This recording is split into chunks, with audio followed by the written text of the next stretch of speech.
Sebagian dari perjalanan kita sebagai mahasiswa adalah membuat kesalahan. If we're not making mistakes, we're not going to learn. At least that's from our point of view. But as a great minds once said, creativity is allowing yourself to make mistakes. Art is knowing which one to keep. And in this video, I'm going to show you the art that I choose to keep. Halo semuanya, perkenalkan nama saya Griffith Testonia Menanti dengan NIM 230050249. Video ini saya buat untuk memenuhi tugas mata kuliah pengembangan portofolio kelas CB235. Tugasnya untuk menjelaskan proyek terbaik saya. Untuk proyek ini berjudul, video ini berjudul Perancangan User Interface Aplikasi Home Care. Nah, ini untuk memenuhi mata kuliah RPL pada saat semester 2, ini tugas kelompok. Tugas saya adalah bagian desainnya, gitu. Nah, di proyek ini, kita fokus pada bagaimana sebuah aplikasi layanan rumah tangga dapat dirancang dengan tampilan yang sederhana, intuitif, dan juga mudah digunakan oleh berbagai jenis pengguna. Jadi di sini kita tidak hanya membuat tampilan yang menarik, tapi juga memastikan bahwa setiap elemen dalam desain memiliki tujuan yang jelas dan juga membantu user dalam menggunakan aplikasi. Jadi, untuk merancang aplikasi ini, UI-nya, saya fokus pada 3 hal utama, yaitu simplicity, clarity, dan juga efisiensi. Simplicity berarti ya, supaya usernya tidak bingung saat membuka aplikasi. Pertama kali membuka aplikasi, yang kedua, clarity, setiap fitur jadinya mudah dipahami tanpa perlu penjelasan yang panjang. Terus juga ada efisiensi yang terakhir, yaitu supaya user bisa mencapai tujuannya hanya dalam beberapa langkah. Nah, target user dari aplikasi ini kita buat pada saat itu cukup luas, mulai dari individu hingga keluarga. Jadi desainnya harus ramah untuk semua kalangan, termasuk mereka yang kurang familiar dengan teknologi.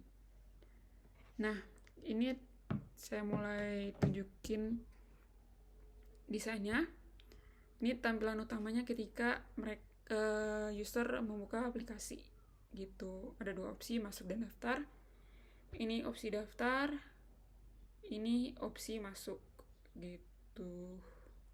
Ini inspirasinya mostly dari aplikasi pada umumnya sih. Ada opsi masuk dan opsi daftar. Nah, ini untuk opsi beranda atau home. Ini yang akan muncul, ada service yang kita provide, ada cleaning service, electrical service, dan juga home repair service. Ini riwayat lokasi dari lokasi di mana pekerja kita akan bekerja. Terus ada 4 icon utama, ada beranda, yaitu tampilan ini. Terus ini notifikasi, ini pesan, dan ini profile. Gitu.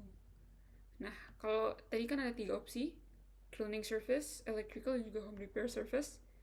Kalau kita pencet cleaning service, ini yang akan muncul. Ini ada profil pekerja, kita bisa milih pekerja mana yang mau kita gunakan jasanya. Ini ketika kita mau berkomunikasi dengan pekerjanya. Ini tadi itu kan versi cleaning service, ini versi electrical service-nya. Ini home repair.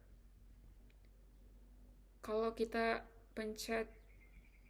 klik buat pesan, yang muncul nih, tampilan ini. Nah, ini untuk detail pembayarannya. Kalau ini saya terinspirasi dari aplikasi Orbit atau Telkomsel. Antara 2 itu. Jadi ada ringkasan pembayaran, jadi buat mereka yang suka skeptis, apa aja sih pembayaran yang kenapa sih totalnya bisa sampai segini gitu, sampai 156, apa aja sih yang saya bayar? Nah, inilah ringkasannya, jadi lebih mudah. Ini tentang biaya jasa aplikasi, biasanya kan ada yang nanya, ngapain sih kita bayar jasa aplikasi? Nah, ini ada penjelasannya gitu. Ya, tujuannya supaya lebih mudah lah. Kalau ini status pengerjaan, ini sepertinya inspirasinya dari e-commerce Shopee atau enggak Tokopedia. Ini metode pembayaran. Ya, dan ini adalah hasil akhirnya untuk rating. Dari hasil desain UI ini, saya berhasil membuat tampilan aplikasi yang user friendly, alat pengguna yang jelas dan juga efisien, desain yang dapat dikembangkan menjadi aplikasi nyata. Jadi insight yang saya pelajari adalah bahwa desain UI ini bukan hanya soal estetika, tetapi juga tentang bagaimana membantu user menyelesaikan masalah mereka dengan lebih mudah. Aplikasi ini kan juga hadir dari keresahan kita kan, dari kita kelompok. Jadi aplikasi ini adalah wujudan untuk mempermudah gitu. Jadi sebagai penutup, melalui proyek ini saya belajar bahwa desain yang baik adalah desain yang tidak hanya terlihat menarik, tetapi juga berfungsi dengan baik dan juga memudahkan pengguna. Gitu. Jadi align with what we trying to achieve. Sekian dari video saya. Terima kasih.